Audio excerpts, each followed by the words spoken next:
நான் ஒரு விஷயம் இந்த சமயத்தை சொல்லணும்னு நினைக்கிறேன். அவங்க மாண்புமிகு முன்னாள் முதல்வர் ஸ்டாலின் அவர்கள் வந்து ஒரு அழகான ஒரு ரோட் மேப்பை வந்து கொடுத்திருந்தாங்க. தமிழ்நாட்டில் அவர் முதலமைச்சர் என்கின்ற பதவியை கடந்த ஒரு தலைவராக எமர்ஜ் ஆயிருக்காரு. அவர் கட்சிக்கு அப்பாற்பட்ட ஒரு தலைவராக இன்னைக்கு அறியப்படக்கூடிய ஒரு கட்சியின் தலைவராகவோ ஒரு முதலமைச்சராகவோ மட்டுமே நம்ம பார்க்க முடியாது. ஏன்னா அவர் ஒரு விஷனை வந்து கொடுத்தாரு. ஏன்னா பிஜேபி மிக மோசமான ஒரு ஆட்சியை செலுத்தி கொண்டிருக்கிற சமயத்துல, மாநில உரிமை நசுக்கிற சமயத்துல ஒரு மாநிலத்துக்கு ஒரு பார்வையை கொடுக்க வேண்டிய தேவை. அதே மாதிரி மாநிலத்துக்கு குரல் கொடுக்க வேண்டியது. ஒரு மாநிலம் பேசணும்ல. இத்தனை மாநிலம் இருக்குது, எந்த மாநிலம் பேசுது? பேசிய மாநிலம் அப்படின்னா தமிழ்நாடு தான். அதை செய்தவர் வந்து ஸ்டாலின் அவர்கள் செஞ்சிருக்கிறார்.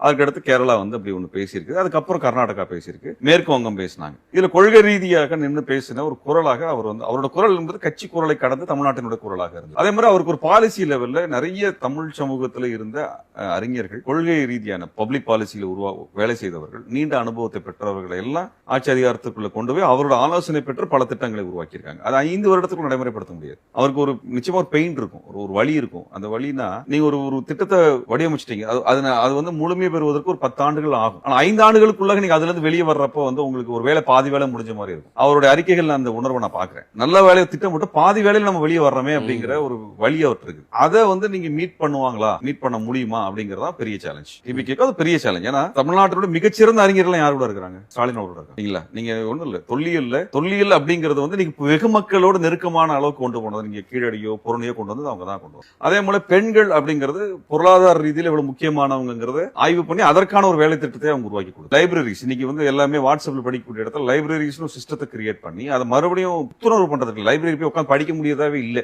ஒரு 5 வருஷத்துக்கு முன்னாடி லைப்ரரி படிக்கக்கூடியதாவே இல்லை.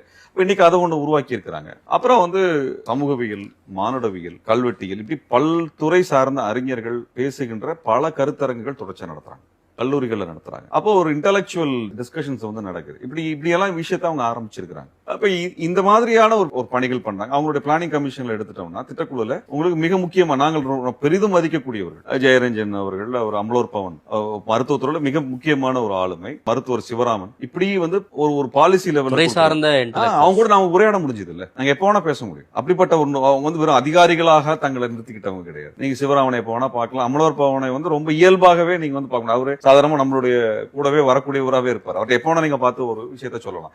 இவர்கள் எல்லாம் வந்து ஏழை எளிய மக்களுக்கு ஏதாவது பிரச்சனை வந்த பொழுது நேரம் இவங்க சொல்ல முடிஞ்சது. அது நடைமுறையாச்சு, பல சமயங்களில் நடந்தது. அதுல சில அமைச்சர்கள், முக்கியமா வந்து நம்ம எம்எல்ஏக்களை பார்த்தா டாக்டர் எழிலன், இவங்க கிட்ட எல்லாம் நாங்க வந்து நிறைய சப்போர்ட் சிஸ்டம் கேட்டிருக்கோம். ரொம்ப கஷ்டப்படுறவங்களுக்கான மருத்துவ பிரச்சனை வந்தப்ப அவரே நின்று அந்த வேலையில பார்த்து கொடுத்து ஒரு அருமையான ஒரு சட்டமன்ற உறுப்பினர் இருந்திருக்காரு. நான் ஒரு தொகுதியில தான் நாங்க இருந்திருக்கிறோம். அங்க மிக பழமையான, ரொம்ப காலமா இருக்கக்கூடிய, பழமைன்றதை விட பழைய ப்ராஃபிட் சென்டரான டாஸ்மாக் அவர் தான் எடுத்திருக்காரு. அந்த தொகுதிக்குள்ள கிட்டத்தட்ட டாஸ்மாக் இது பண்ணாது. அப்புறம் இந்த வீடுகளை இடிச்சு